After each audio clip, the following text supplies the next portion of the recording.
Has anyone ever taken care of someone else that was totally dependent on you for their basic needs and it wasn't a baby? At one point or another, everyone takes care of someone who is unable to take care of themselves. I am going to talk to you about becoming a CNA because I worked as one for over 7 years in Maryland, both in a hospital and in a nursing home. The purpose of my speech is to expand your knowledge as to what a CNA is and what they do. Today I would like to inform you the requirements of becoming a CNA in Maryland, some of what a CNA does, and the average salary of a CNA in Maryland. First, I would like to talk to you about the requirements of becoming a certified nursing assistant or CNA in Maryland, as that is where I became one and worked as one.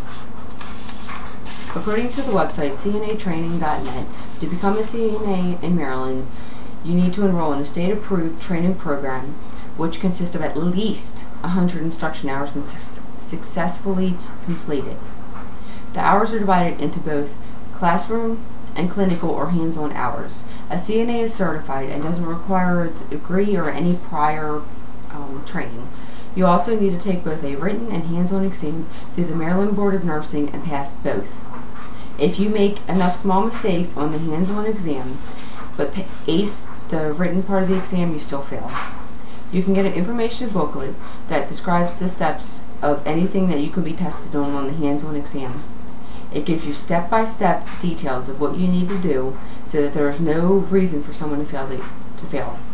You need to work somewhere that will confirm that you've been working as a CNA for at least 8 hours a year every 2 years on the Maryland Board of Nursing website. This might not sound like it's that hard, but I've worked with a few people over the years that have, for whatever reason, have let their certification expire and have had to take the training program over again because they wanted to work as a CNA again. Secondly, I would like to briefly describe what a CNA does for a living. According to the website cnacertificationprograms.org, CNAs perform routine care that is essential to a patient's well-being. This includes, but is not limited to, taking vital signs, measuring, recording statistics, and helping the patients with activities of daily living, including shaving, getting dressed, and so on. A CNA also provides comfort to a patient as well as the patient's family members.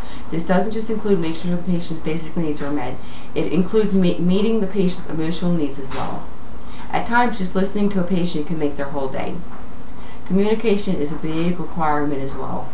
A CNA sees and interacts with the patient more than anybody else. If something is slightly off with the patient and the CNA notices it, they need to report it to the nurse as soon as possible because it could save the patient's life. Finally, I would like to state salary facts about a CNA in Maryland.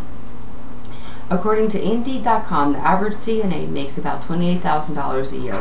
When I quit my job as a CNA in Maryland to come down here, I made about $24,785 a year. That was working 36 hours a week, 3 days a week, 3 12-hour shifts, and that was me working my job for over 4 years. That doesn't include overtime and holiday pay. In conclusion, the purpose of my speech was to expand your knowledge of what a CNA is and what they do. I've discussed the requirements of becoming a CNA in Maryland, some of what a CNA does, and the average salary of a CNA in Maryland. Again, I am qualified to talk about this subject because I've worked for over 7 years in Maryland in both a hospital and a nursing home. At one point or another, everyone takes care of someone who's unable to do so for themselves. It doesn't take long to become a CNA, but it does take a special type of person to take care of someone that isn't a loved one for low pay. Don't do this job for the money, but do it to improve others' lives.